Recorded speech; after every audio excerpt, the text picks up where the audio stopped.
100 days. That's how long Donald Trump has been president for a second time. And I know it feels more like 100 weeks or 100 months because he's done so much and so much damage. It's hard to keep up with all of his abuses of power, his crimes, craziness, chaos. So let me do it for you.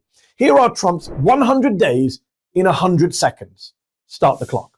Trump signed a record number of executive actions in a single day, including one that aims to end birthright citizenship, which a judge called blatantly unconstitutional. He pardoned more than 1,200 convicted January 6th rioters. He took control of the press pool that covers him and banned the AP from presidential events. He arrested a judge. He reinstated the federal death penalty. He's establishing a Bitcoin reserve and offering private dinners to investors in his meme coin. He unleashed Elon Musk and Doge on the federal government bureaucracy to fire thousands of public servants. He did basically a free ad for Tesla on the White House front lawn. He and Musk cut 90% of U.S. foreign aid contracts. He signed an executive order to try and shut down the Department of Education. His defense secretary accidentally shared Yemen war plans with the editor of The Atlantic in a single group chat. Trump then bombed Yemen. He cut $400 million in federal grants to Columbia University, froze $2.3 billion in funding to Harvard University. He invoked the 1798 Alien Enemies Act, even though we're not at war, and tried to house undocumented migrants here in the U.S. at Guantanamo Bay. He revoked the visas of more than 1,000 foreign students in the U.S. He detained and tried to deport green card holder Mahmoud Khalil for his speech. He illegally sent Kilmar Abrego Garcia to a prison camp in El Salvador and has defied a Supreme Court ruling telling him to try and get him back. He's deported multiple U.S. citizen children, including some with cancer.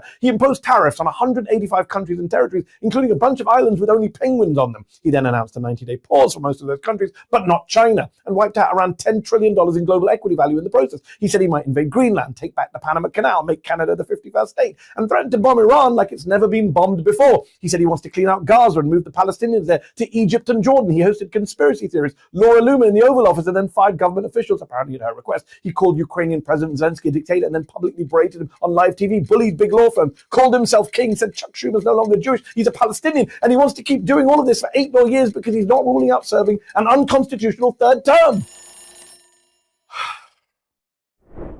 Subscribe to Zateo.